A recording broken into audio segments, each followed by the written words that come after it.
Yeah. We'll start off with web service basics today, and we should probably be able to build our first REST API in OIC as well, provided the time permits. And usually, the web service basic session is meant for someone who doesn't have exposure to integrations, who doesn't have any prior integration exposure. But if you are someone who has already built few years in SOA or other integration product, this session might feel like a basic one because you might probably already know what I'm talking about. But that's okay. Even if you know it, it will just act as a refresher. So what am I going to talk about in this session? We'll just start off with what a web service is in layman terms. And there are two popular types of web services available in the market: SOAP as well as REST. If it's a SOAP service, we typically call it as a SOAP web service or a SOAP service. And if it is a REST service, we call it as REST API. We normally don't call it as a REST web service or a REST service. So that's a normal terminology that we use. So it's a SOAP service or a REST API. Okay. And when it comes to SOAP service or SOAP and REST services work in a completely different way. Uh, a SOAP service will have a WSDL URL associated with it, or will have a WSDL associated with it, not necessarily the URL. And this WSDL stands for a web service a definition language. So this basically contains the entire definition of the web service. And SOAP services use XML format for communication. So what we'll do is the way we approach this session is we'll not go through the PPT first. Instead, I'll take you to an Oracle documentation page, official cloud documentation page, and I'll show you how to discover the SOAP, the standard SOAP as well as REST services given by Oracle. And we will also understand how to consume them, or how to invoke or test, how to test them. And along the way, so we go to the documentation, we pick up a standard SOAP service, and we try to invoke it. And during that process, we'll try to understand what is WSDL, what is SOAP, what is XML, how do we invoke it, and what are operations in the SOAP service. So we'll cover all the necessary details that you need to know related to SOAP service, right? And once we are fine with SOAP, we'll move on to REST API. Uh, in the case of SOAP services, there will be something called as operations that you typically invoke. You can think of them as a procedures in a PLSQL package, for comparison's sake. But in the case of REST API, you don't have the concept of operations. Instead, you have something called as HTTP methods being used along with an endpoint URI. Okay, so again, we'll approach the REST API as well in the same way we approach a SOAP service. We go to Oracle Cloud documentation page. We pick up one of the series REST API given by Oracle, and we'll see how we can use REST APIs to pull the data from ERP cloud application and also push the data to ERP cloud application. Okay, and yeah, well, let's get started, guys. And after we discuss these two services, the SOAP service and REST API, I will also give you a comparison between these two. Uh, how do they differ? And I'll also tell you which one you need to prefer and why. Okay, and when we discuss REST services, I'll also briefly touch upon a JSON format, a JavaScript object notation, in case you don't know. It is a communication format that REST APIs use. Okay. So since you guys have enough experience, I don't need to explain what a web service is. But in layman terms, it's nothing but a service offered over web, and it enables communication among applications using open standards such as XML, WSDL, and SOAP. These three terms are associated with the SOAP service. And what are the two popular types of web services available? SOAP and REST. And web services typically have two types of usages. You can use them to build reusable components. Say, for example, if you go to Google and type in currency conversion rate between USD to INR, you might not know that you're invoking a web service or an API in the background. But yeah, it will pull out it might hit an API, get the currency conversion details and display it back to you on the screen, right? So web services can be used to build such reusable application components such as currency conversion or getting a weather for a particular for a given set of coordinates, etc. But another key usage of web service is to connect existing softwares. And with web services, you try to connect different softwares or applications from different platforms again. And it is with this usage that we'll be more worried about rather than building a reusable application components. When you build or when you build integrations to connect applications, we will also talk about how to build them in a generic way or utility kind of integration things. But this is something that we'll focus more on rather than reusable application components. And for the SOAP service, we'll start off with the SOAP service with a hands-on exercise. We will not go through the slides because it becomes difficult to understand. The first thing I would like to do is point out the Oracle Cloud documentation URL, and I'll also paste this in the chat box. Bookmark this URL because you will be I'll be referring back to this URL time and again in this course. Okay, and this is the official cloud documentation, cloud documentation for Oracle. Hit the link, and if you want to see the web services offered by Oracle, be it SOAP or REST services, to help you interact with any application, you can get into a module of your choice. You can pick up either financials or HCM or procurement. It depends on what module you're interested in. So let's pick up financials as an example. Click on it. And if you on this side, on the right hand side, you see an option called integrate. Click on it.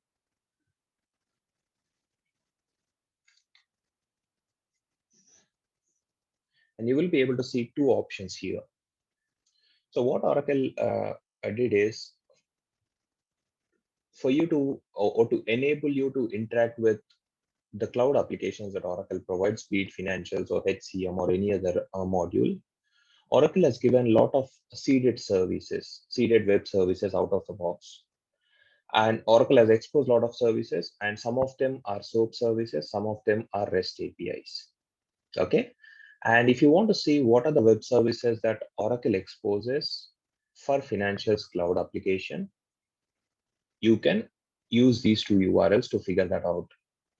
And if you want to figure out what are the SOAP services given by Oracle for Financials Cloud, click on this. REST APIs, click on this. We'll first go to this link, pick up a SOAP service, understand how it works, test it, and then we'll move on to REST. Okay, click on Review SOAP Services. What does SOAP stands for? In case you're interested in full form, it stands for a Simple Object Access Protocol. And this is an old timer. It's been there in the market for a few decades now. And yeah, it's a standard. It was a standard till REST came into picture. And I'll also tell you why REST services or REST APIs deliver better performance and why you should prefer REST APIs over SOAP, probably before we wrap up today's session, or by the time we are about to end the web service basic session. So you click on a business object services. And if you click on business object services, expand it, which is the last option here on this page, you will be able to see all the SOAP web services, standard SOAP web services that Oracle exposes for financials cloud application. And if you scroll down, you have a SOAP service that you can use to import journals. You have one to import payables invoice. You have one to import a receivables credit memo, right? So you've got few SOAP services exposed by Oracle, right? For SOAP services to interact with financials cloud application. Say, for example, if you pick up a journal as an example,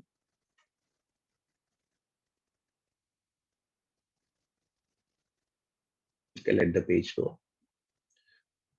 So you will have details about the service here first. So it talks about what this service will do.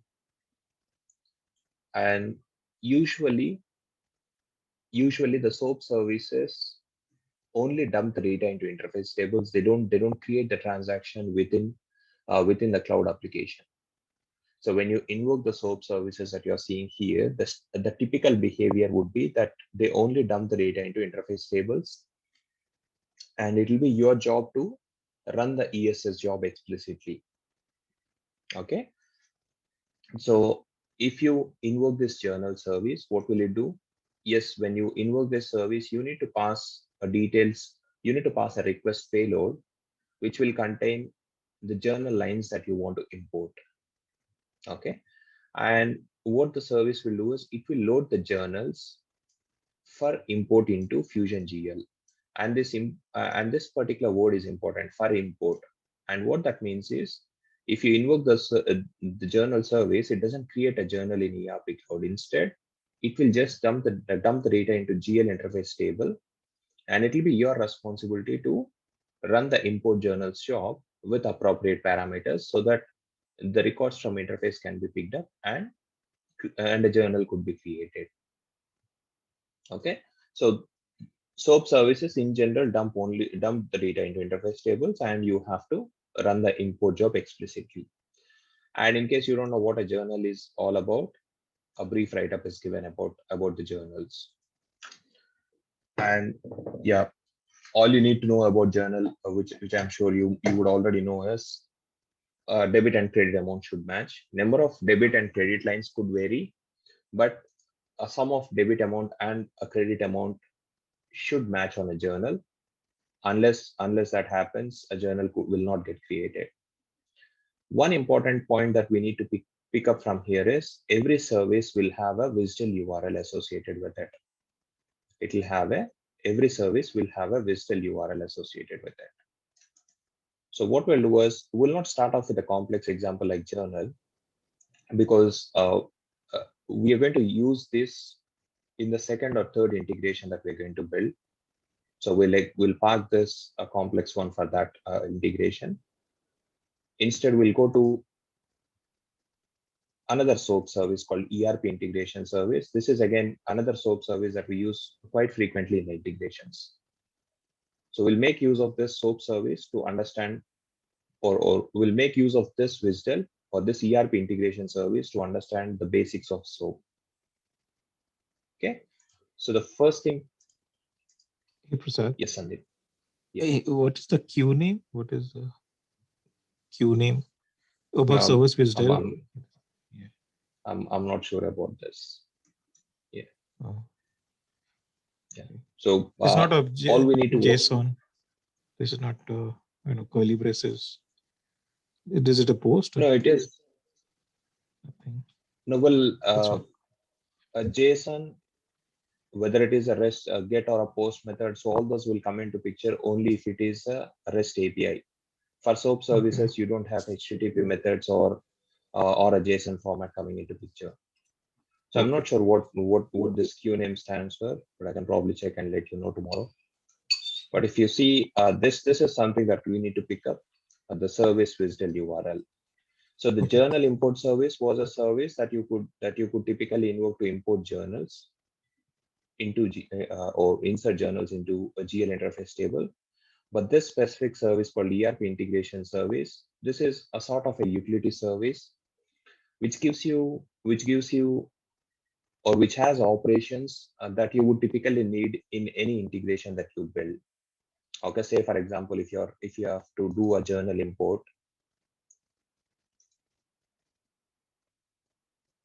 Okay, say for example, if you have to import journals into ERP Cloud, and again, there are two approaches you could take. You could typically take a web services based approach if the workload is if the payload is small and if client needs a real-time integration. We'll talk about these approaches in detail at a later point. But yeah, you can import journals in two ways. You can either use web services based approach or a file based approach. You will typically use file based approach when you have to when you have to do the batch processing. And in case you have to use a web services based approach, and again, what's the first thing that you will do? You will go and search if there is any REST API first. And for journal, you won't find one. And then if REST API is not available, you will come into this screen and you will search if there is any SOAP service. So you could find a journal SOAP service there, and you will invoke this. So what do? You will first invoke a journal service. First of all, you will receive a journals that the client wants to import.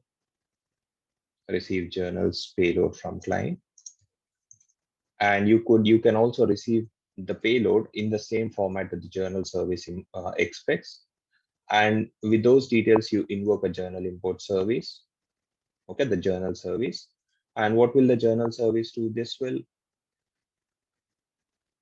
What will the journal service do? It will only dump the data into GL interface table, right? It will not create a journal in ERP Cloud. And what do you need to do? There are two things you could do from here on. You could either go into the instance, you could either log in and submit import journals job explicitly.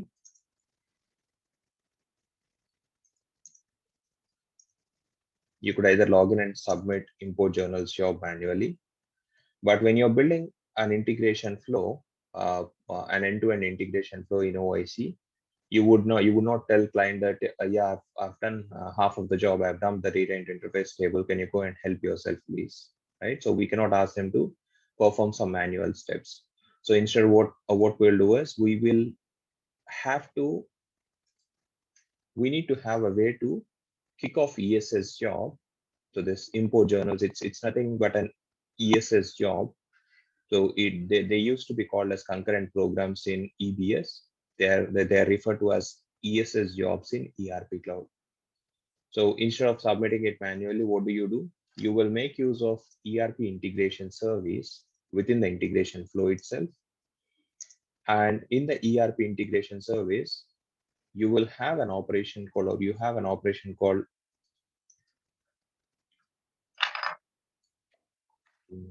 plugging in my charger. Yeah, you will use an operation called eSubmit ESS job request. Okay, so if I'm building a journal import service, so this is how my flow would look like.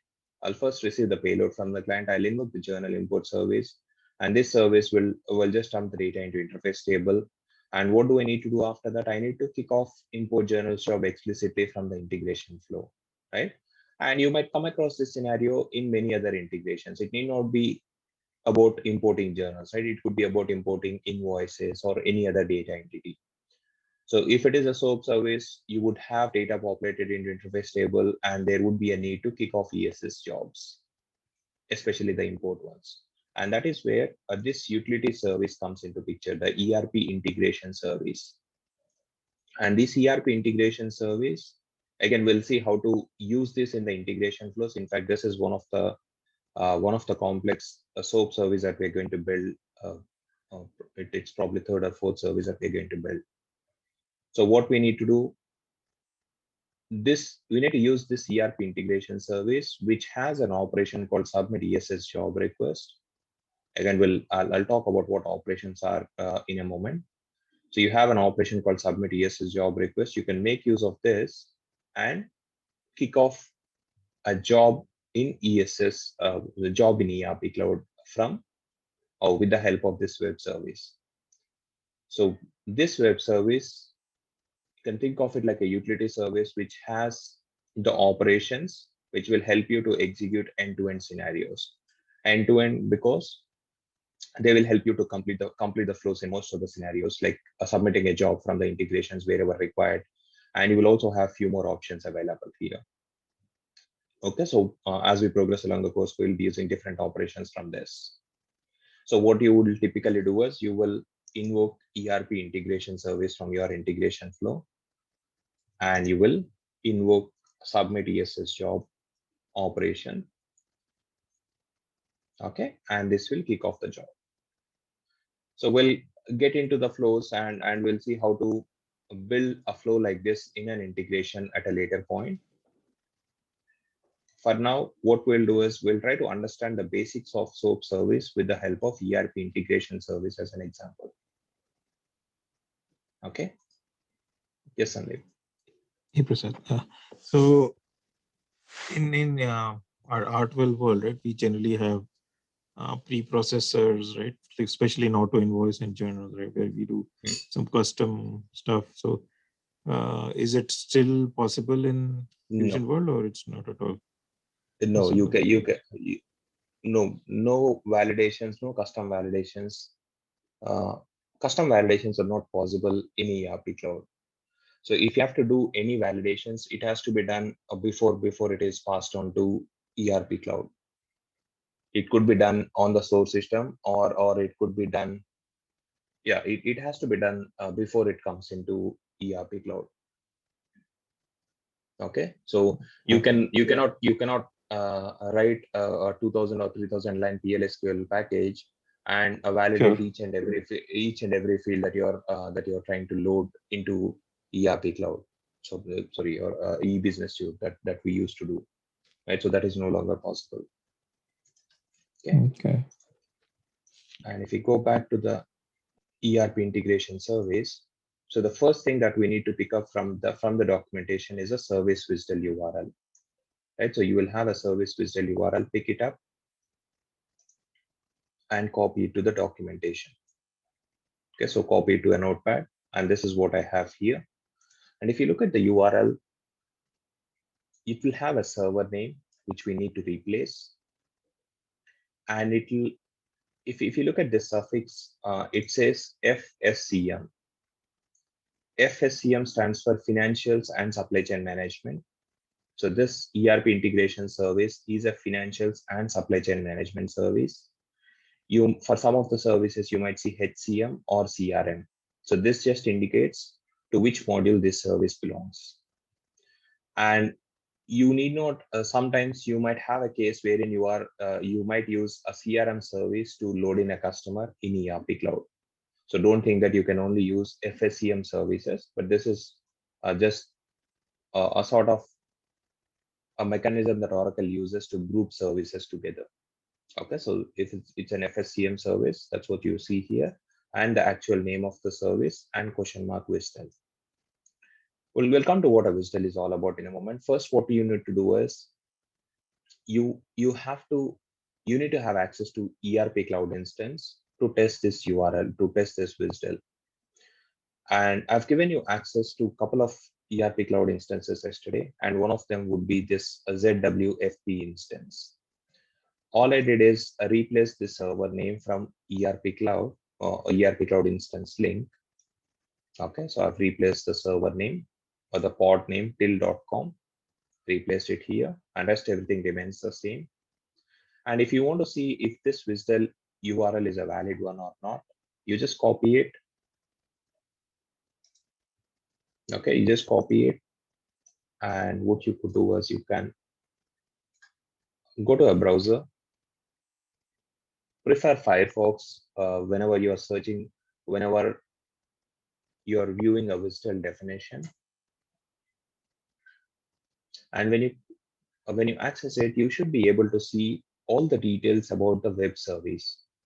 So this WSDL, it stands for a web service, a definition language, and it contains all the details about the web service, like what is its name, what is the description, and it will also contain the details about the operations.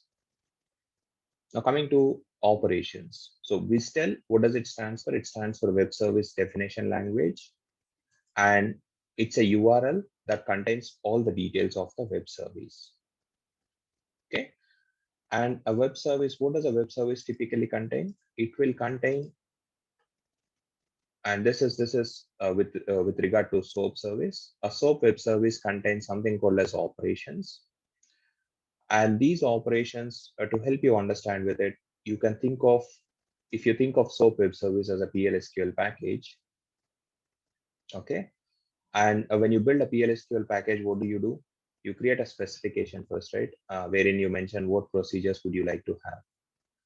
And yeah, the specification is like,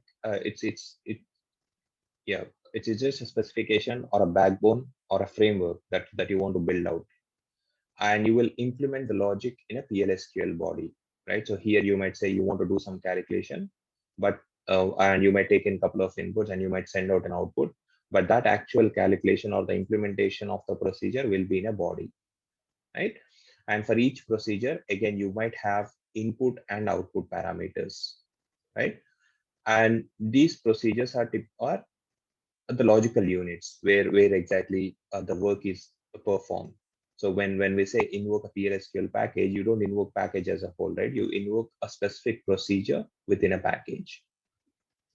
Now, with this knowledge, if you go to SOAP service, you have SOAP services which are which if you try to compare with PLSQL, SOAP service, think of it like a PLSQL package.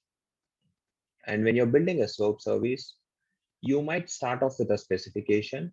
So when Oracle has built this service out, when Oracle has built this ERP integration service, it would have started off with a specification wherein it would have just listed down what operations they want to have and what is the input and output.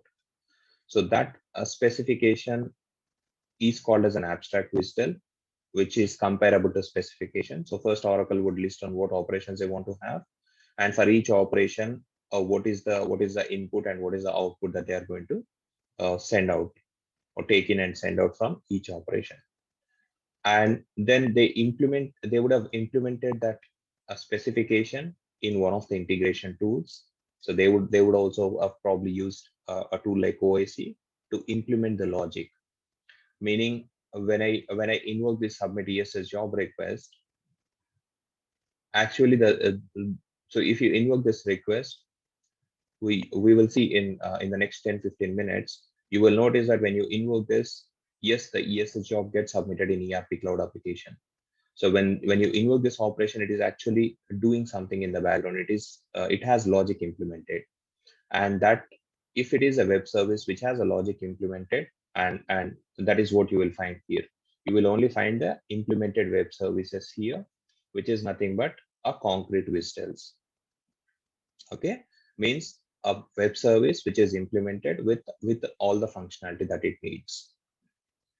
So we'll talk more about abstract WSDL in the first SOAP service that we build. So for now, all you need to know is whenever you build, not necessarily that you need to always start off with an abstract WSDL or that you need to create a WSDL for yourself first. So you will start off with a specification and then you build that out. Okay, and Oracle also would have done the same thing here. So SOAP service, there is a WSDL URL and there are operations. You can think of operations as a procedures. A SOAP service will have operations, and this particular SOAP service ERP integration service has these many operations. You can think of them as procedures. And when I say invoke ERP integration service, we don't invoke the service as a whole. You invoke a specific operation within a service. And for each operation, again, similar to procedure, there will be input and output parameters configured. And say, for example, if you take the submit ESS job request operation, if you click on it, it will tell you what it does. What does it do? It submits an enterprise scheduling service job request for a specified job definition. Okay. So ESS job, in case you're not aware, it is nothing but a replacement of concurrent program. In EBS, we had a concurrent program, right? So if you build something, you would register it as an executable and then you register it as a concurrent program, right? And then you might attach it to a request group associated with a responsibility, and after that you go to the responsibility and you submit the job. But in here, you don't have all that concept. It's completely changed. Concurrent programs are no longer available in ERP cloud. Instead, they are called as ESS jobs. So if you want to submit an ESS job with the help of a web service or from any integration flow, because that is what you might want to do, you can make use of this ERP integration service and this operation in specific. And typically, when you want to submit a job, what details do you need to pass in? You have to let it know what job do you want to submit, what job definition do you want to submit, and you also need to pass in a package name. I'll show you where to get these details from for a specific job. You just have to mention what job needs to be submitted, and with what parameters, right? Of course, you need to let it know what parameters needs to be used to kick off the job in case it has any parameters. If a job doesn't have any parameters, then this will be a blank. And if you see here, you see a request payload and a response payload. So you will be hearing this term payload quite frequently, especially in the integration teams. So a payload is nothing but a message, something that you get or something you send back. So it is called as a request payload and a response payload. So for this specific operation, what does a request payload contains? It contains the job details and parameter list. What does a response payload contains? It contains a single attribute called result, which is nothing but a request ID. So if I invoke this operation should prompt me to pass on these details. And as a response, it is going to give me back a result attribute, which is nothing but a request ID of the job that is kicked off in ESS, that is kicked off in ERP Cloud. Okay. So I want to test this service now. I want to invoke this operation now to understand how the SOAP service works uh, and other details. So how do you invoke a SOAP service? How do you test a SOAP service? To test the SOAP service, we will use a tool called SOAP UI. You just go to Google and type in SOAP UI, and it is one of the a very popular API testing tools available in the market. So all you have to do is download it, and they have a paid version and they have an open source version. There's no reason to go for paid version. Just go for open source version, download this and install it. Okay. You don't need to go for this because these features will be sufficient for us. Go ahead, download this and install it. And once you install it, an executable file will be downloaded. It's just like any other executable. And just click on next. And once you're done, you should see a shortcut appearing on your screen on your desktop. And a version doesn't matter. You might be seeing a recent version than what I'm seeing on screen at the moment. And once you install the software, you can open it. This is basically a testing tool that you can use to test SOAP services as well as REST. But we'll use this only for SOAP. For REST, I'll suggest to use another tool which is quite friendly to use when compared to SOAP.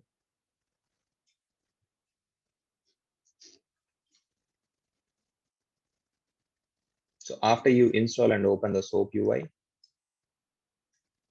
you might probably not see any projects in your case, and you will have to create a new SOAP project. And when I try to create a new SOAP project, it asks me to give in a WSDL URL.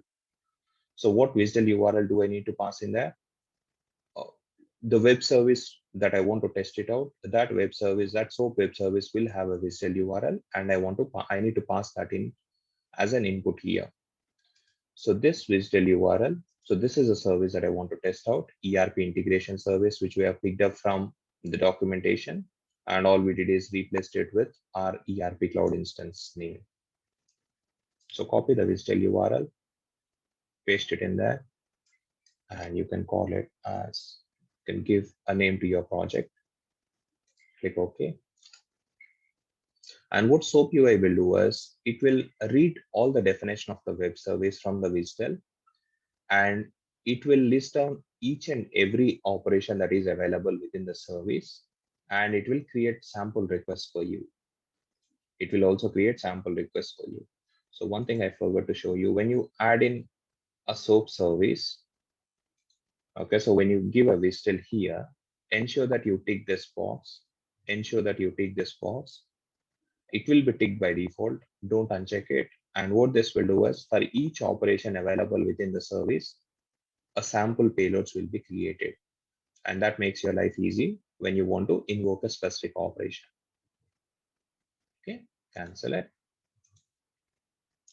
And you see that the web service is loaded in the SOAP UI. You will see two options in there, a binding and HTTP. Ignore the binding one, go to HTTP. And under HTTP, you see quite a few operations here.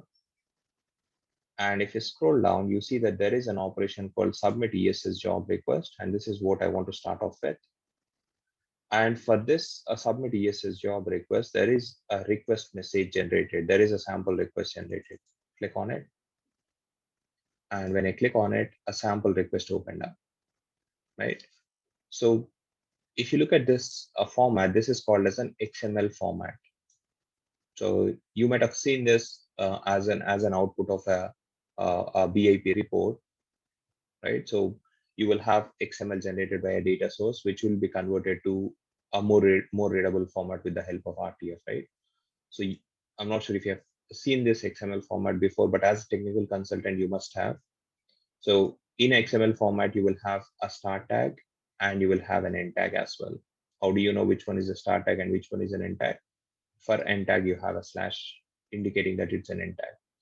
And in between the start and end tags, you will have a question marks generated. And you need to replace the question marks with the actual value that you want to kick off, or with the actual value that with which you want to invoke this particular operation. So I want to submit ESS job request. And to submit ESS job request, I need to pass in a package name, definition name, and a parameter list. We'll park here for now. And what we'll do is we'll try to understand how to submit an ESS job in ERP Cloud manually first. And then we will understand how to get these details from ERP Cloud instance. And then we'll come back to this. I've logged into the ERP Cloud instance. And when you log in, you will see the home page. And whenever you want to run an ESS job, so before you run an ESS job, first you need to define one. And you will have a lot of seeded jobs already defined and given by Oracle. And if you are creating a new BI report, maybe you will create a new custom ESS job to register a BI report. So before you run an ESS job, you will have to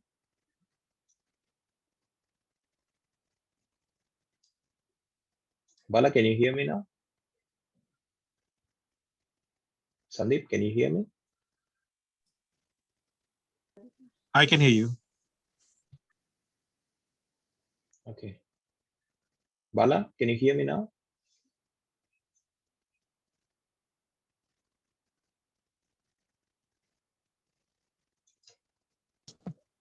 Yeah, even I can't be here, Bala. Bala is on mute, I think. He's on mute. He is unmuted and it looks like he has some problem with the audio connection.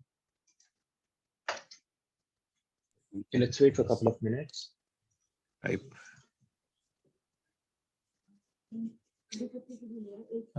He's already put something in.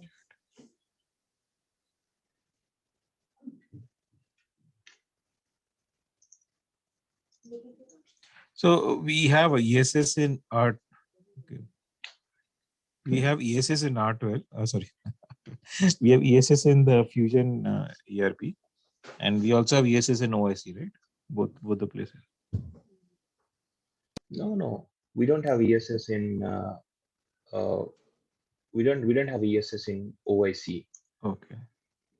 ESS only in ERP Cloud. You register a job here, and if you want to run this job, you can do it manually by logging into the application, or you can do it through web service from OIC.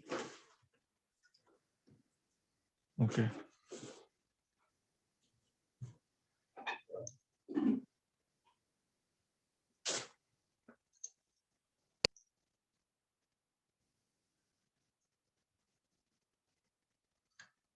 So I've asked Bala to rejoin. Okay.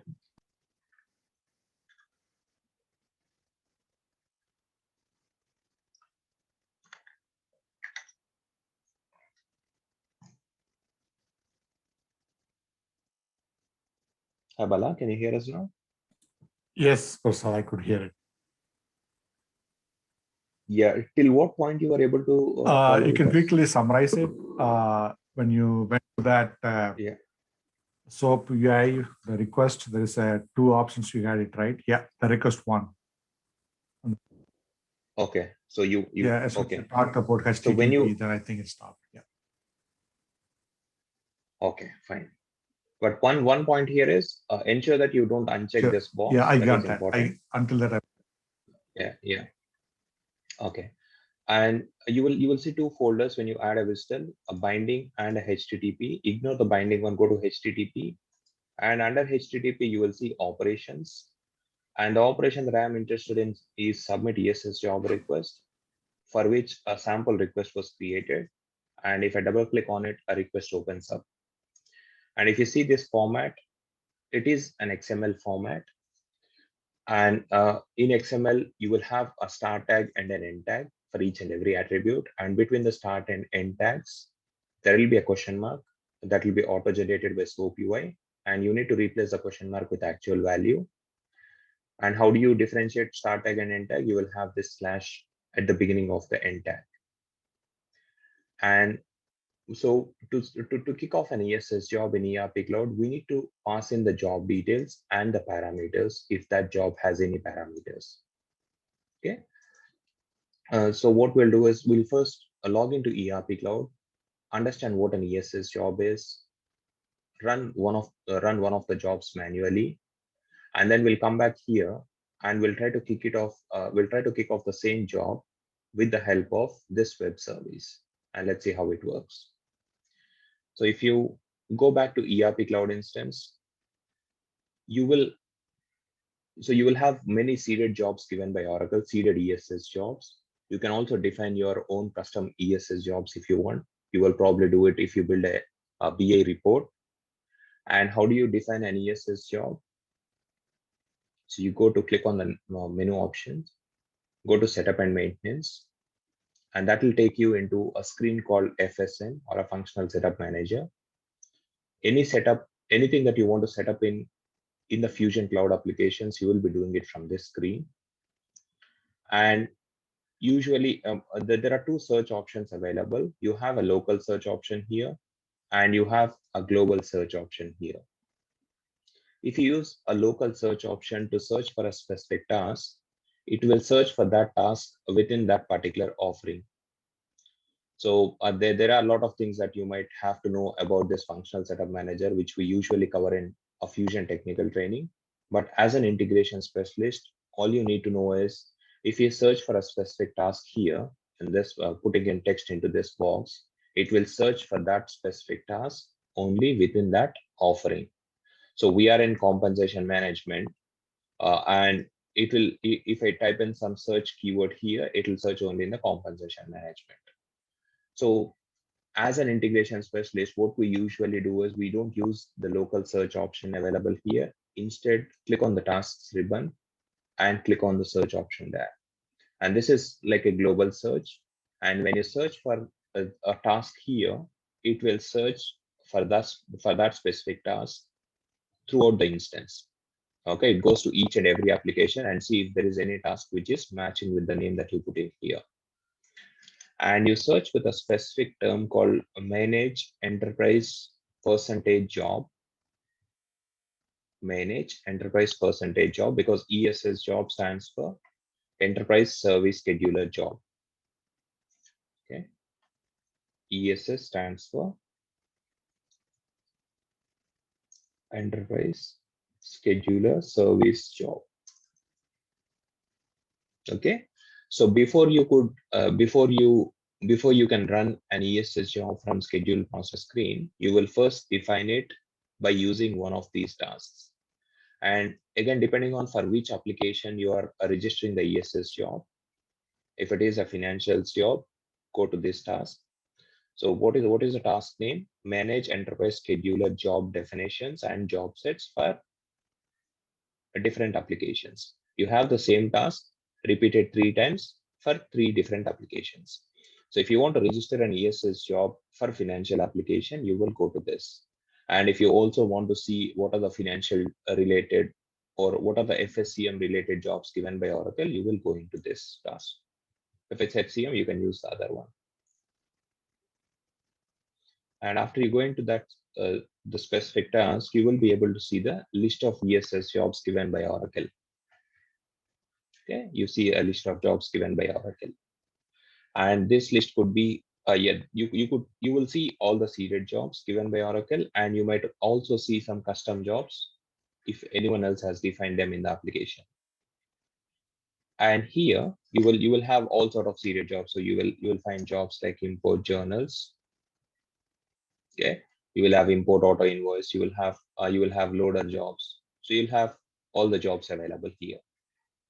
So the job that we will run now is to understand how to execute it. We'll pick up one of the seeded job called Payables health check job, which does a basic health check of the payables application. Okay, so all it does is it collects some diagnostic information about health of payables application. And what Oracle did is it has given this as an option. It has registered this. It has given this as a seeded job, out of the box job, right? So I go to this job, go to the job definition,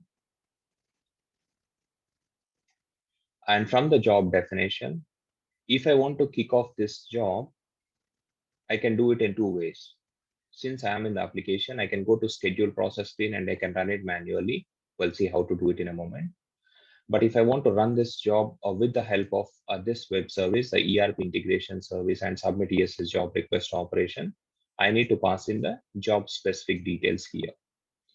So I need to pass in two options related to job, right? So job package name and a definition name. If I go back to the definition, you see a job definition. There will be a display name and a name. You should not pick up the name. You should pick up job definition name, whatever you see in the name field, copy that and use it as a job definition name. And you also need to you need to pass a job package. So a combination of package and job definition will let this operation know what job it has to kick off. So you have to pass in a package name as well, value of which you can pick it up from a path field in the ESS job definition. So whatever you see in the path field on an ESS job, you need to use that as a job package name. Okay. And if you scroll down, you see that this specific job doesn't have any parameters. And it is for that reason I have picked up this job. I don't want to complicate things upfront. So this job doesn't have any parameters. And since there are no parameters, I can take off this block completely. Okay, I can either delete this or I can delete the question mark and leave it blank. I can do either of them.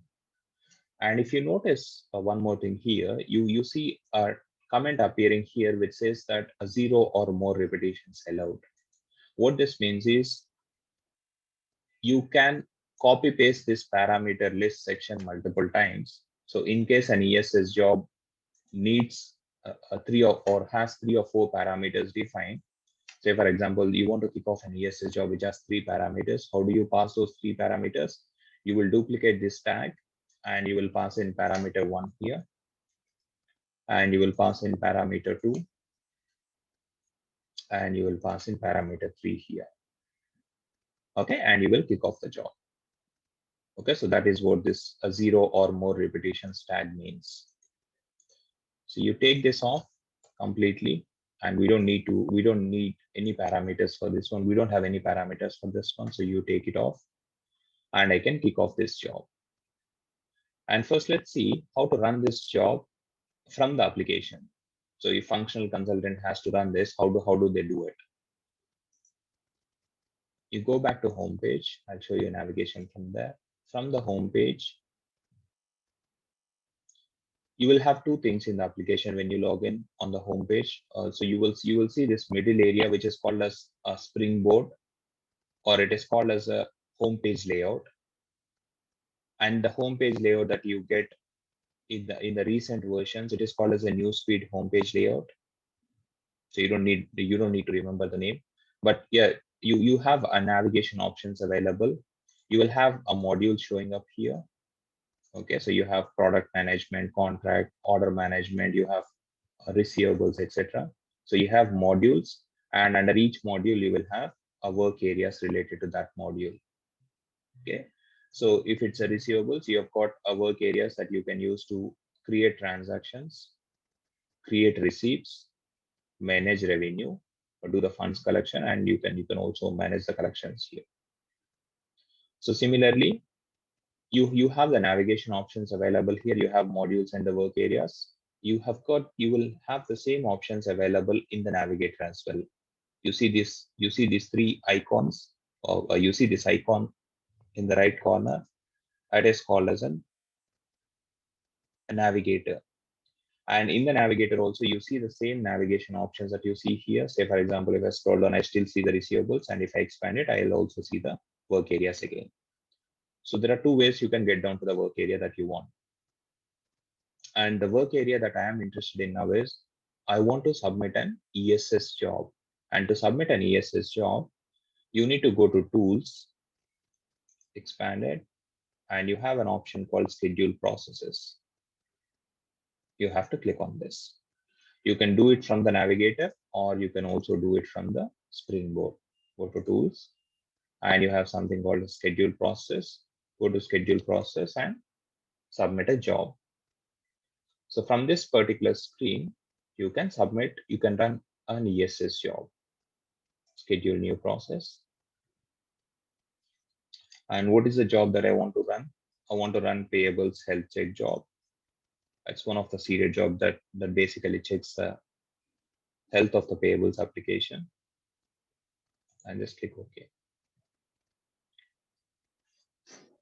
And when you're submitting a job, again, you've got, you can schedule a job as well as you can make out from the name itself. You could either run the job as soon as possible without scheduling it, which is like running a job on demand, or you can schedule a job to run at a specific time. All we want to do is submit it as soon as possible. And the moment you submit it, you get a process ID, something similar to request ID. Click OK.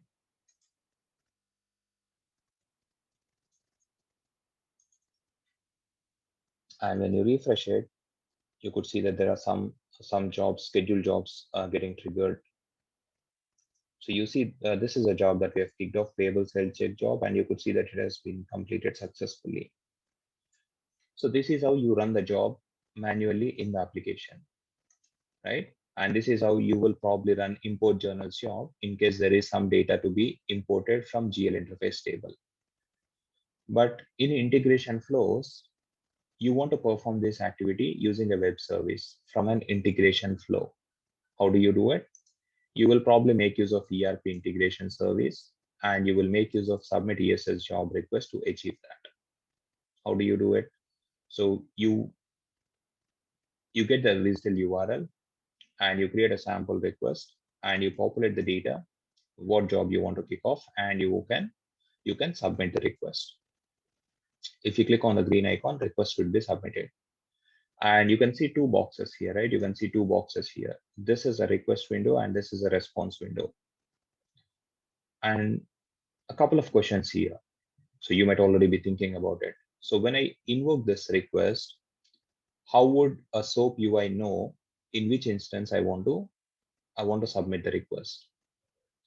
So when I submitted this job manually, I have logged into a specific application, and I went into schedule process screen, and I have submitted a job, right? But I'm doing it from a SOAP UI now. And if I kick off the request, how will SOAP UI know in which ERP cloud instance this job needs to be submitted? There would be lakhs of ERP cloud instance out there, right? So SOAP UI looks at the URL to make the decision. And if you remember, that is what we have started off with, right? So we picked up a generic WSDL URL or a WSDL URL given in the Oracle documentation link, and we replace the server name with ERP cloud instance name. And after that only, and it is this visual that we are trying to invoke, right? Which has a ERP cloud instance link in there. So now SOAP UI know in which instance it needs to submit a job. But won't it have a drastic consequences if anybody can submit a job without authentication details, without keying in authentication details, right? So because all you say is, if I could guess what is the username and a password for this particular instance, or say, for example, if this is not a secured service. If Oracle has exposed this ERP integration service as an unsecured one, meaning anybody can invoke it in any ERP cloud application, it would have drastic consequences, right? Anybody who could guess this instance link, they will be able to pull the data from the application or push the data to application or kick off jobs, or they can interact with the application without even passing the credentials. So what Oracle did is, again, a basic common sense. All the services that you see here in the documentation link, whether it is a SOAP service or a REST service. Let's wait for the page to load.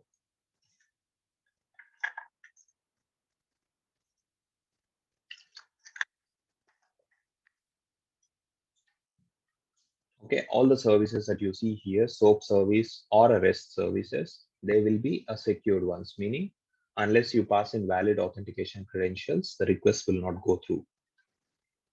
So if you're probably doing this for the first time, and the first common mistake that you might do is you hit this button without entering authentication information. And when you submit a request, you will notice that whatever you have sent in the request, you got that back as a response, and you will have no clue as to what's going on. You don't know whether the request is submitted or not in first place. Okay, so if you go to ERP Cloud, so if you have probably logged in, you could do a refresh to see if there is any job kicked off. You will notice that there won't be any job kicked off. So how to fix this error? To fix this, you have to pass in authentication information, without which you will not be able to send the request.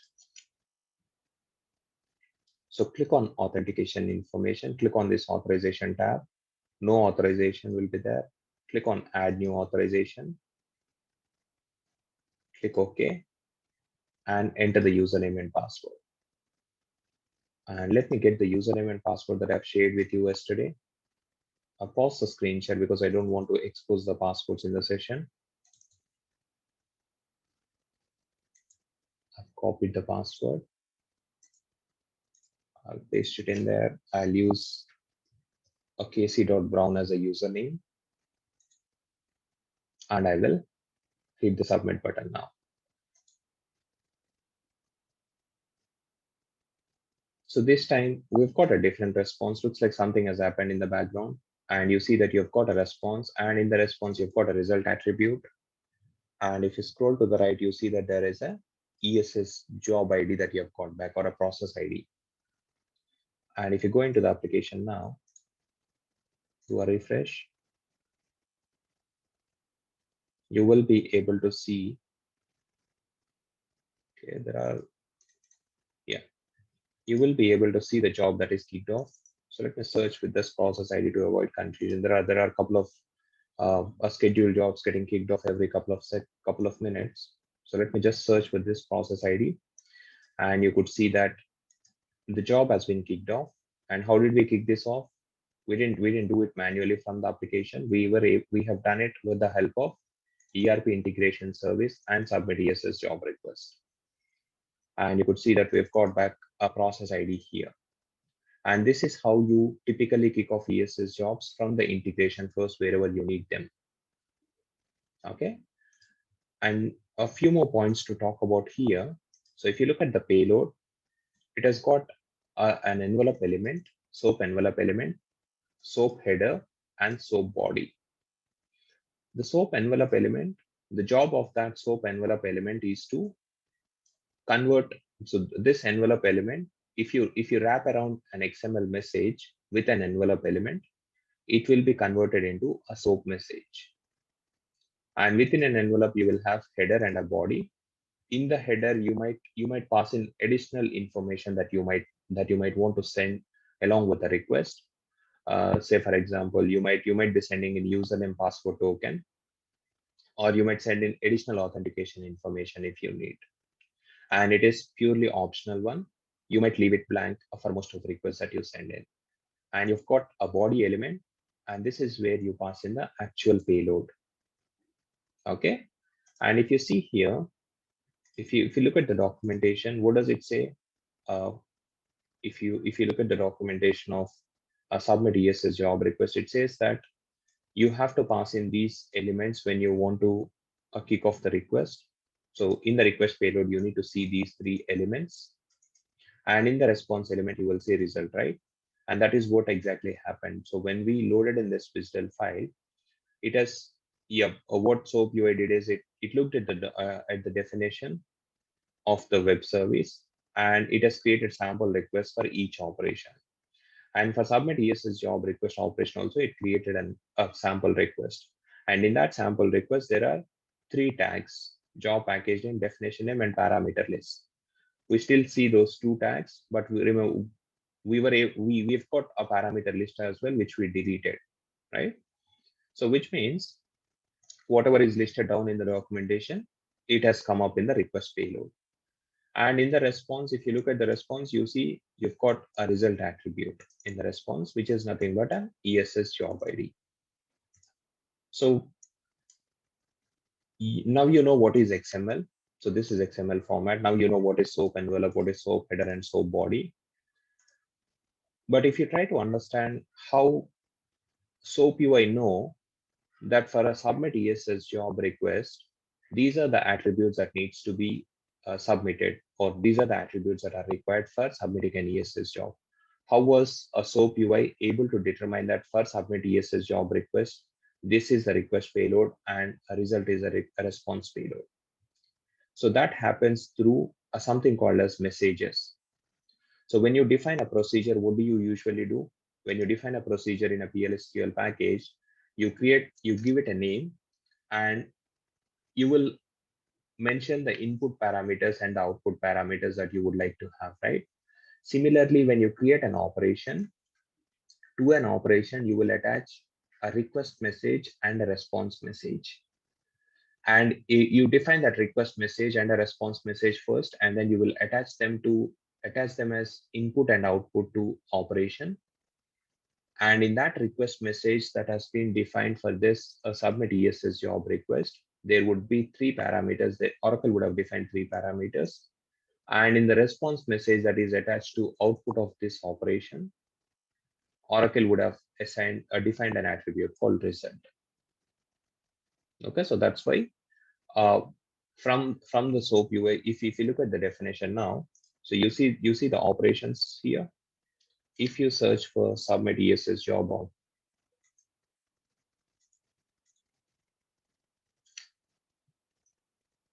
submit ESS job, so you see the operation, you see the description, it's active, and you see the parameters, and you also see the return value, right? So you go to next, and if you see what Oracle has done is it has created a submit request message, submit ESS job request message, and you could also see that there is a response message as well. So it has created a request and a response messages, and to these two, it has attached a type. And in this particular type, it would have defined, yes, for a request, job package is required, job name is required, and a parameter list. For response, it would have defined, Oracle would have defined a result as an element in there. And these two messages, so it has defined the messages, right? So you will notice that those two messages will be assigned. So if you go to operation now and see the operation definition, you have input and output elements, and you've got fault element as well. Input and output, to the input, you could see that there is a request message attached, and to the output, there is a response message attached. And if you go to this request message, there will be a type attached. And if you look at the type, you will be able to see these attributes, the package name and the definition name. Okay, so that is how a SOAP UI was able to determine what are the attributes that need to be included as part of a request payload, and what should we send back as a response payload. Okay, so if you go through the slides, that will reinforce the concept now. So what is a SOAP message? It's any XML message, and what details you typically see in a SOAP message. You will have a SOAP envelope, header, a body, and you can also have an optional fault element.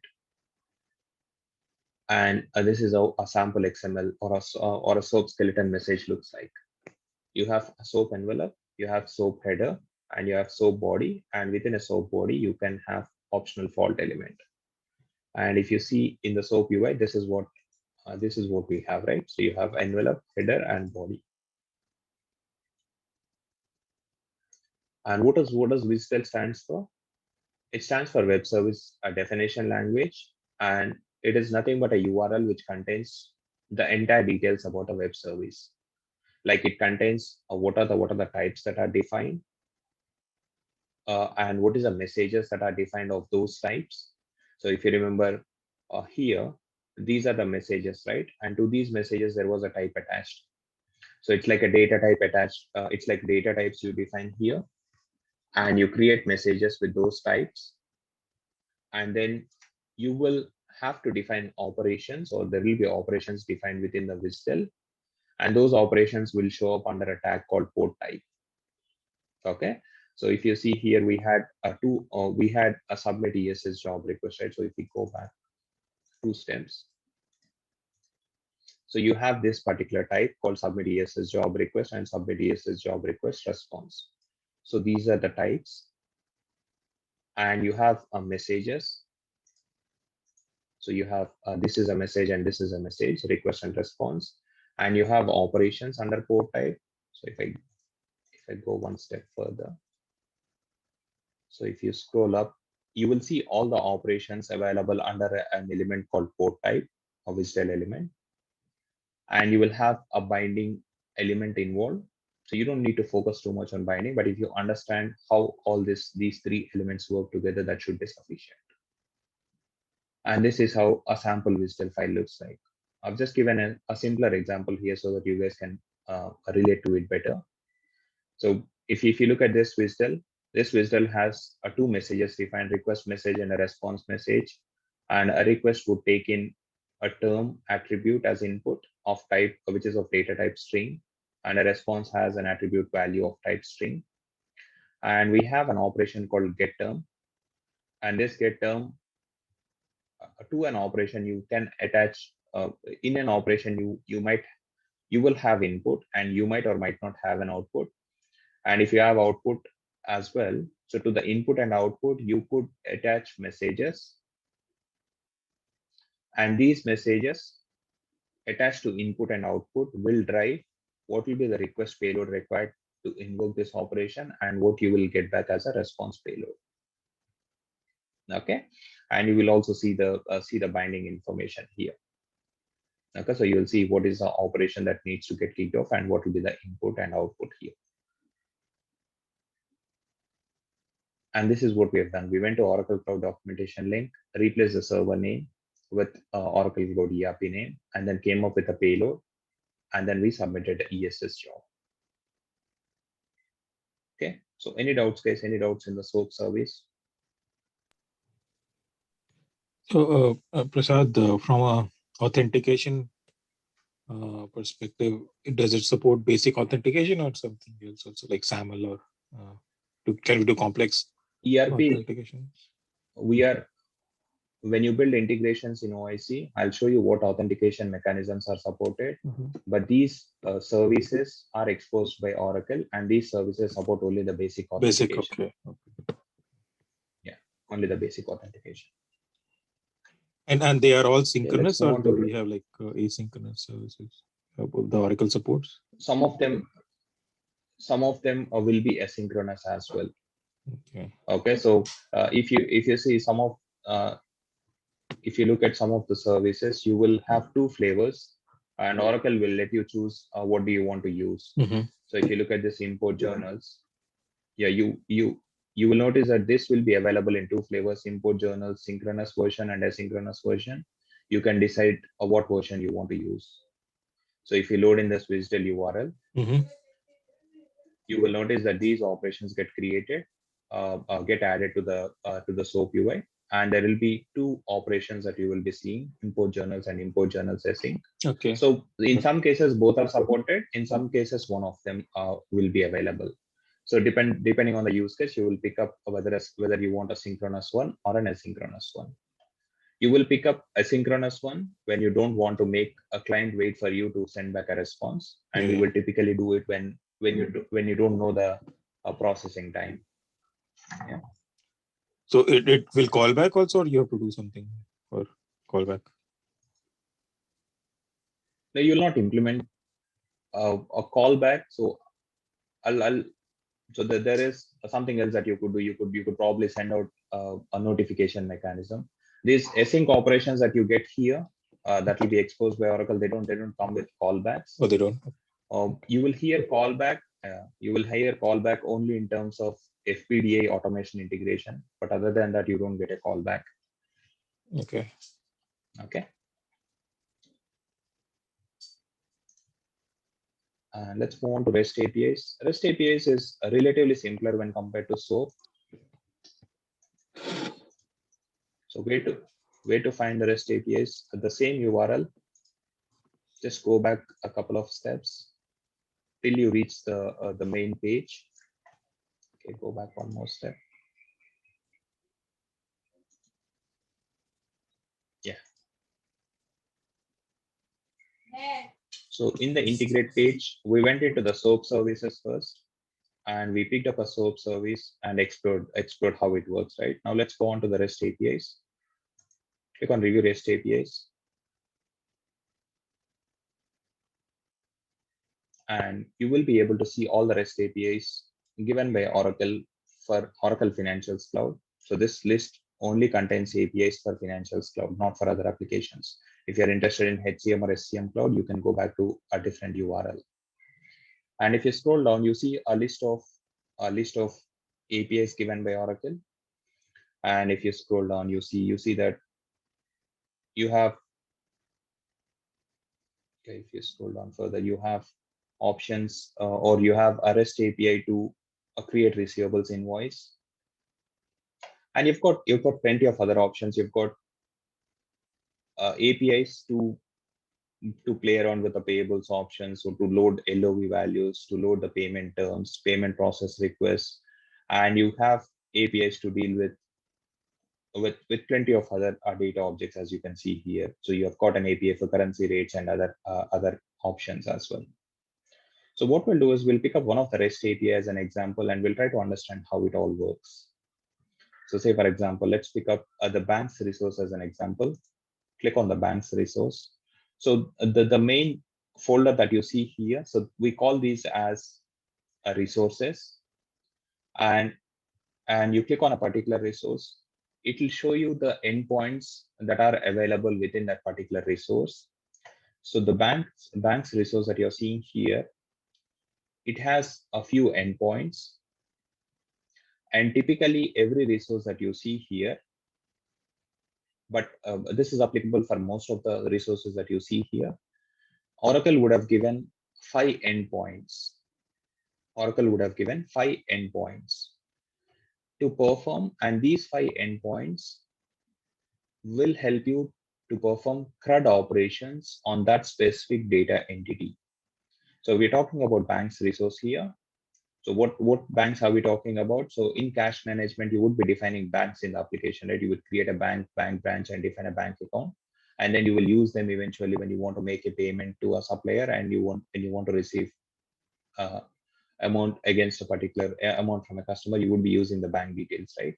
So to create, so this bank's resource that you're seeing here, it exposes few endpoints which you can use to perform CRUD operations on the bank. You can create a bank, you can read the bank details, you can get all the bank details, or you can get a specific bank details, you can update a bank, you can delete a bank.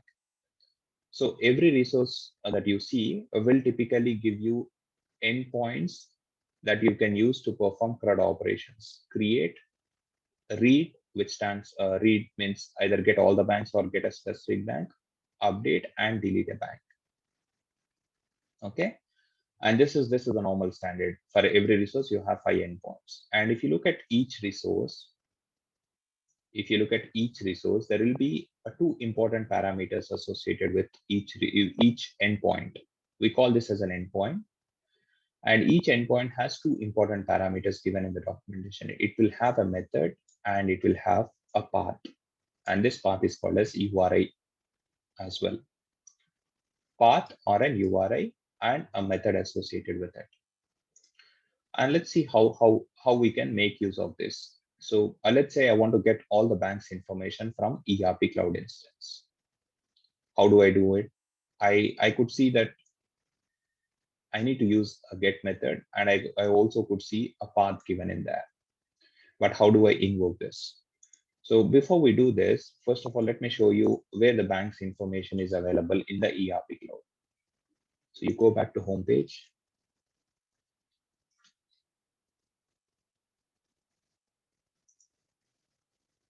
And you go to setup and maintenance. Go to global search. And you can search for a task called manage banks. Search for a task called manage banks. Click on it. And you could see a list of banks that exist in this application. And if I want to get the details, or if I want to view the bank details, yeah, one obvious way is log into the application, go to the task and see the details. And you can probably export it if you want. But what if I want to get these details from a REST API or as part of an integration flow? How do you do it? You could make use of this get all banks REST API, that REST endpoint that Oracle exposes. So how do I invoke this? To invoke this, I could see an endpoint, I could see a method, and I could see a path. So let me copy all of this to a notepad, and I have done this already, right? So get all banks, method I need to use is get, and the path I need to use also I have copied. So again, you could see that it's an FSCM REST API. FSCM stands for Financial and Supply Chain Management. And you cannot invoke this path as a standalone. So this is not a complete URL that you can invoke. So this is just a path or a URI. Okay. So to this path, to come up with a complete URL, you need to prefix something to this path. And what is it that you need to prefix? It's a ERP based URL. So depending on in which ERP cloud instance you want to invoke this endpoint, or in other words, from which ERP cloud instance do you want to pull the bands? Depending on that, you will have to prefix the ERP cloud base URL to this path. And how do you come up with a base URL? How does a ERP base URL looks like? It is nothing but ERP cloud instance name till.com. You put a colon and you put 443 at the end. Why 443? That's because it's a HTTPS connection. So to come up with a REST endpoint URL that you can invoke, you need to put these two strings together, ERP base URL and URI. And this is how the complete endpoint looks like, endpoint URL. It will be ERP cloud instance name, colon 443 since it's HTTPS, and a suffix the entire path that you have got from the documentation. So if I invoke this endpoint, this should give me all the banks from ZWFP instance, and that is what I'm seeing here. But let's see if it works or not. And I want to invoke this. So to invoke this, what I can do, if it's a REST API, and if it is only a get operation that you are doing, you could even invoke this endpoint from a web browser. Okay, but I would not suggest that approach. You could, but if it's a REST API and if it's a get operation, you could invoke the URL from a browser as well. But we will be using a tool called Postman. So I would rather recommend go to Google and search for a tool called Postman. Again, it's a very easy to use tool, and at the same time you've got plenty of features available in there. Download Postman. Go ahead and download and install it. And once you install it, you will see an icon like this appearing on your desktop. You can invoke REST APIs from SOAP UI as well, but I prefer to use a Postman because it's quite easy to use when it comes to REST services. Okay, so open the Postman tool. So I want to invoke this endpoint and see if I'm able to get all the bank details from ERP cloud instance, yes or no.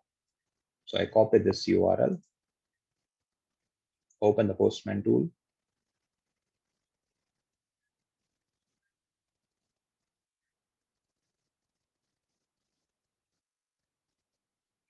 and we can kick off a request. So you create a new request, click on the plus icon, and you create a new request. When you log in, you might not see any request. It might be completely blank screen. All you have to do is click on the plus icon. So that adds in a new request. So you paste in the URL there, and you will have to pick up the method here. And you don't need to guess the method. You can pick it up from the documentation. And the methods that you normally see here, so these are called HTTP methods. So REST services or REST APIs use HTTP methods directly. And if you're performing a read operation, you will be using get method. If you are performing a create operation, you will be using post method. If it's a delete, you will use delete method. And if it is an update, you might use a patch method or a put method. Patch means it updates the details. Put means it replaces it with a new payload that you pass in. Okay, so this is about the methods. REST APIs use HTTP methods, and the method that you need to use depends on what exactly you're trying to perform. If it's a read request, or if it's a get operation, you will use get. If you're trying to create something, you will use post, delete, or a patch if you want to update something. So you don't need to guess the method.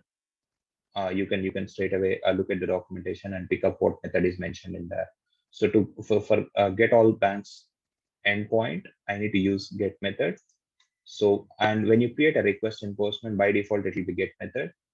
So you don't need to change it, but in case you want to change it, you click on the dropdown and you change it. And you can send the request. And what error do you need to see? You should see unauthorized error. And it makes sense, right? Because you cannot let anybody who could guess this URL walk away with the banks that you have defined in your application, right? So what do you need to do to fix that? How did we fix this authorization issue in the SOAP service? We entered the basic authentication. So you click on the dropdown, select basic authentication, and you enter the details there. So enter the username. And let me get the password, guys.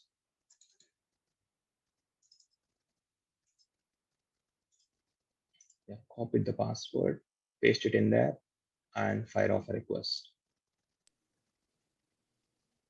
And what do you see now? You see,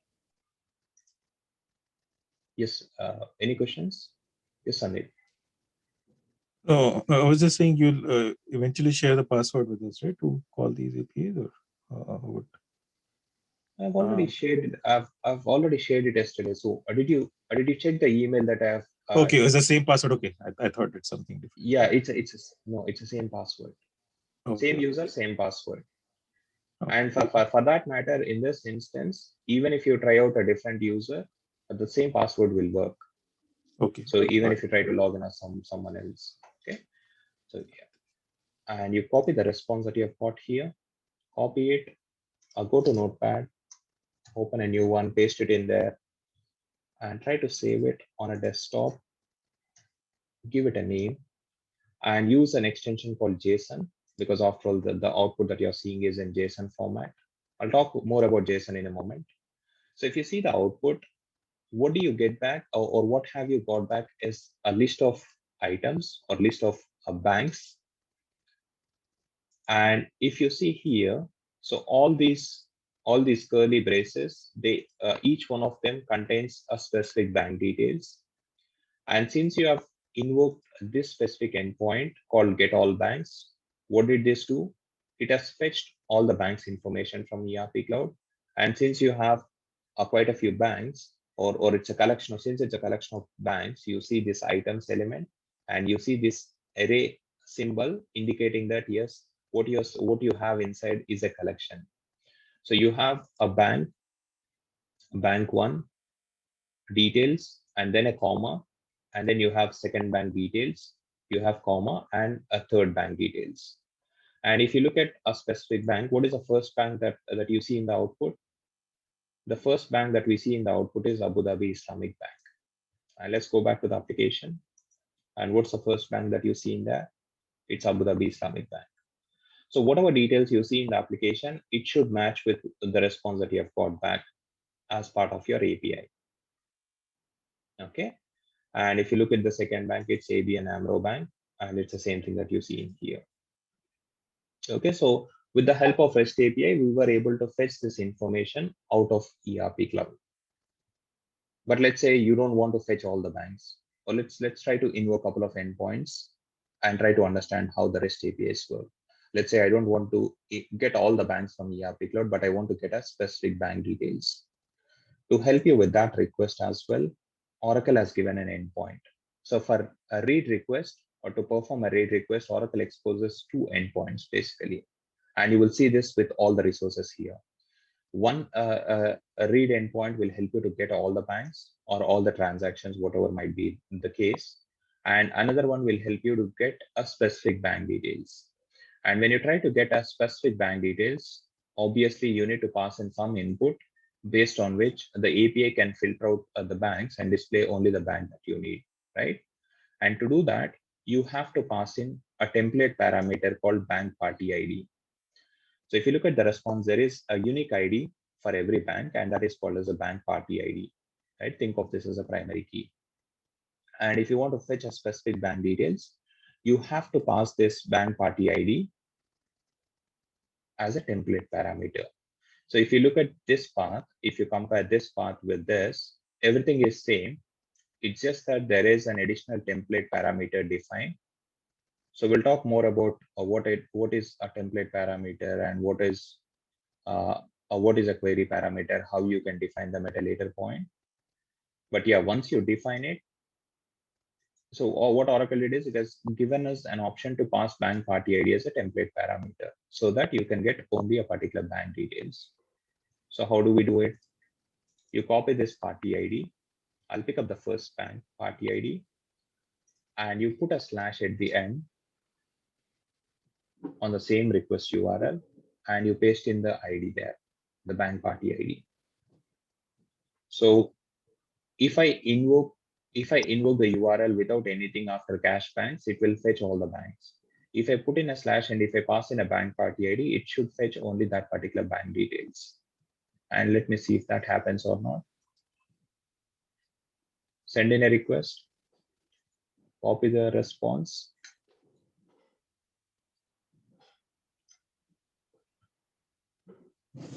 And if you look at the response, you could see only one bank in there. And that's because, yes, we have used a get a bank endpoint and not get all banks. Yes, Sandeep. So, like we work in EBS and we generally don't know the IDs, right? So if I just know the bank name, right? So how do I do an operation? You can't do it as simple as that. You won't usually use this get a bank details endpoint unless you want to query something with a unique ID. Okay, so if you want to get a specific bank details by a bank name, you don't have an endpoint that Oracle gives you to help with it. You can either get all the banks or get a bank by its ID. So is there a way, I don't know, in JSON, can you, if you get all the banks and then you, in JSON, you can search through with the bank name? Yeah, you can, when you invoke endpoints in integration flows, yes, you can filter them out based on a name or any other parameter that you want. But when you are invoking these REST endpoints as a standalone in a Postman tool, you won't be able to do it. Yeah, from OIC I meant, right? Okay. So in OIC, yeah, when I'm building an integration. Yeah, in OIC you can. Yeah, when you're building an integration, in case you want to apply some filter and then pick only that one up, you will be able to do it. Yeah. And you'll be showing it in a demo in future for that, or have to do it on research on my own? No, you will. So basically, my requirement is like, use case. Yeah. Sorry. Yeah, go ahead. Yeah, I'll explain how to do it in a VBCS application build, because that's where you will come across a requirement like this, wherein you have to query a REST API with a name and not the IDs, and that is where you typically come across that requirement. But in integrations also, I can show you where you can apply the filters, because in the mapper you can apply the filters and you can probably restrict what you want to access or what you want to get. Okay. Okay. So if we copy this, we were able to fetch a specific bank details. And if you look at this, yeah, this time you don't see a collection. Instead, what you see is a single bank details. You don't see items, you don't see this arrow mark, etc. But you see only a specific bank. And similarly, if you want to say you cannot only get the details about the bank, but you could also create one if you want within the application, and you could do it with the help of create a bank endpoint. And if you see this endpoint again, if you look at the URI or if you look at the path is exactly the same that you see on the get bank details. And when you invoke this create a bank, you just have to use a method called post create a bank, and the endpoint is again the same. So which means my URL or the URL that I need to invoke is it's going to be the same URL, but all I need to do is change the method to post because I want to create a bank. And when you want to create a bank, obviously you will have to pass in few details, right? Because if you try to create a bank manually, it will ask you to pass in the bank name, country name, and other details, right? Alternate bank name, etc. So all those details that you need to pass in, you have to pass in those details if you're trying to create a bank using API as well, right?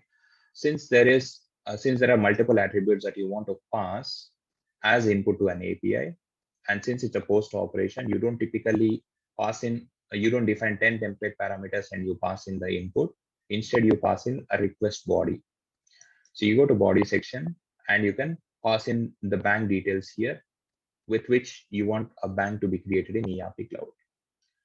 And so And to make your life easy, what Oracle has done is wherever you see create endpoints, if you scroll down, you will also be able to see a request payload given by Oracle, sample request payload and a sample response payload. So which means if I want to create a bank, I can pass in a payload in this specific format. So I copy this and I can go to this Postman tool, click on draw, paste in the payload,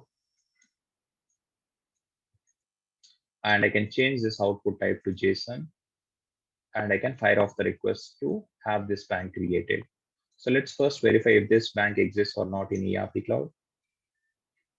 So if you go in, if you go to ERP Cloud instance and if you search for this bank,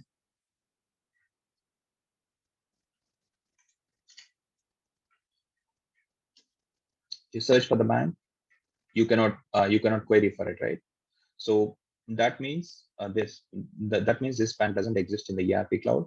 And if we send this request, if we send this post request with this bank details, you should see the bank getting created in ERP Cloud. And if you look at this payload,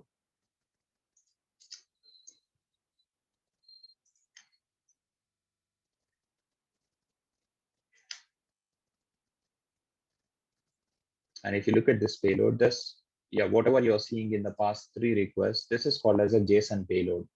It stands for JavaScript object notation, and it is a quite lightweight payload.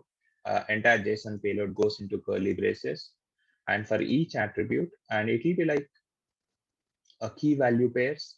You will have an attribute name within quotes, within inverted commas, and you have a colon and you have the actual value for that particular attribute. And that will again go into the inverted commas. And if you've got multiple attributes, you will have them separated by comma. So if you look at this payload, this looks quite lightweight when compared to SOAP payload, right?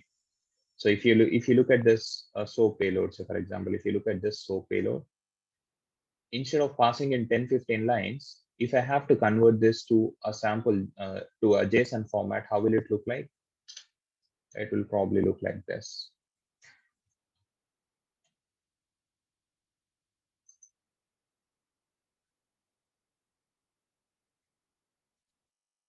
Job package name,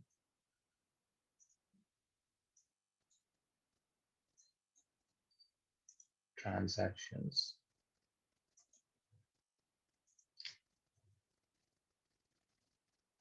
and you have job definition name,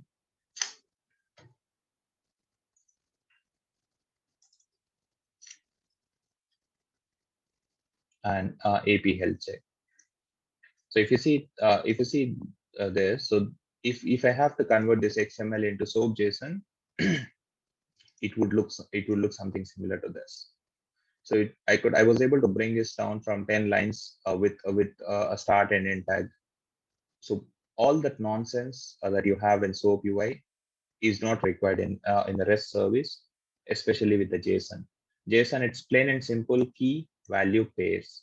So what is the attribute name and what is the value that you want to pass to that attribute?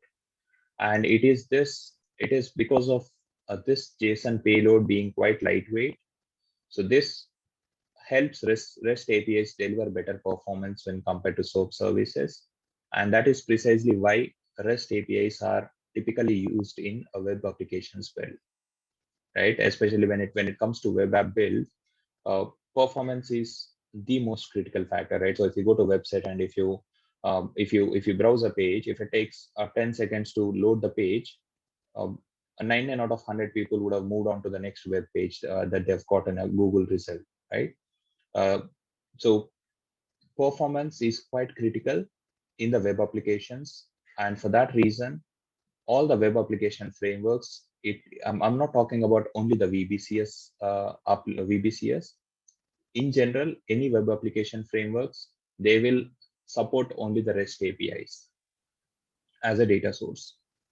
And what's the reason behind it? It's because REST APIs use JSON, which are quite lightweight and deliver better performance. So, one quick question. Yes, Between Vardhan. SOAP and REST, is there any security risk? In other words, does REST has more security than the No difference in terms of security or others, but difference in terms of how you pass the payload and how you get uh, the performance advantage that you have with the REST services. Okay. Yeah. So let's go ahead and send this request. So we are sending a post request now with the bank details that we would like to see created in ERP Cloud. And hopefully we should see a response with the bank details along with few more additional details like a bank party ID. So with these details, this API would create a bank in ERP Cloud, and it will also fetch the details of that bank. Okay, so you could see a bank created, a party ID also came back in the response. So you copy this bank, go to ERP Cloud now, and search for the same bank again. You could see a bank created. Open it, and you could see the details of the bank showing up there. Okay. Go back to PPT. Yes, Sandeep. So in these APIs, the create ones, can you like pass only one unit of work or like multiple banks, for example, or you can do just one at a time? No, you will have no, not one at a time. It depends. It varies from one service to another service. Some of them support multiple, some of them support only one. It depends on how Oracle has built that. But when Okay, you and build it, you can define, when you build a REST API in OIC, we can control whether you want to receive a collection and process them one by one, or whether you want to receive one at a time. We can define the so way how we want it. so how do you find which service supports multiple and which one doesn't? You will, if you see something like this, if you see a request payload, and if request payload, if the example request payload looks like this, that means yes, it supports a collection of elements to be processed. And if you don't see it, it means that it doesn't support it. So if you see this REST API, what does it show you? It shows that it can accept only a specific single only. But in some cases, you will see that it will accept multiple. Okay, so if you see arrow mark in the request payload, and if you see a question mark and a second one, that indicates that it's a second, that means it can process two banks. Or if you want to give it a try, you can try this out, see if it goes through. If it goes through, that means it might also, the API might also support a collection as well. but usually it will appear in the request body here. Because if it Okay, you will did see multiple, the then rectangular vertex. because if it did multiple, I would have a second question that, typical EBS scenario, two requests, one fail, one doesn't. What does Oracle API do in that case? So in a single, it all depends on how Oracle handled it internally. So usually the requests that go through, they will get created in case an API lets a collection to be passed in as input, unless there is a dependency. Say for example, if you're trying to create a journal, I'm just trying to give an example that you can relate to. If you're passing in a debit line and a credit line, for that matter, you don't have a journal REST API, but in case Oracle has built one, it lets you pass in, say, assume that it lets you pass in lines information, right? So you're passing a debit line and a credit line. In such case, there is a dependency that you cannot create a journal unless the debit and credit amounts match, right? So in such cases, Oracle might have built API in such a way that it rejects the entire payload. But in case there is no dependency between them, you will probably see a positive response for a normal one that goes through, and probably a negative one for the request that doesn't go through. Okay. And usually you will be seeing only the ones that accept a single entity, not a collection. And if you have to receive a collection as an input from a client, and if you want to process them, what do? In API, you will create a REST API. You will receive the collection from the client, and you will use a for each loop, and you will loop through the collection, and within the loop you will invoke this create a bank to have the multiple banks created that you have received from the client. Okay. So that's something that you could probably do. Let's go back. Yeah, the REST, it stands for representational state transfer. That's a full form. And the REST is based on REST architecture. And in REST architecture, everything is referred to as a resource. And each resource, again, will have endpoints exposed. And the REST services are lightweight, highly scalable, and maintainable. As I mentioned earlier, that's because they use a Json format. And they deliver better performance on over SOAP services on any given day. That's again attributed to the Json format. And one common a perception with the students is REST services doesn't work with XML, but that's not true. You can use REST APIs with XML format as well.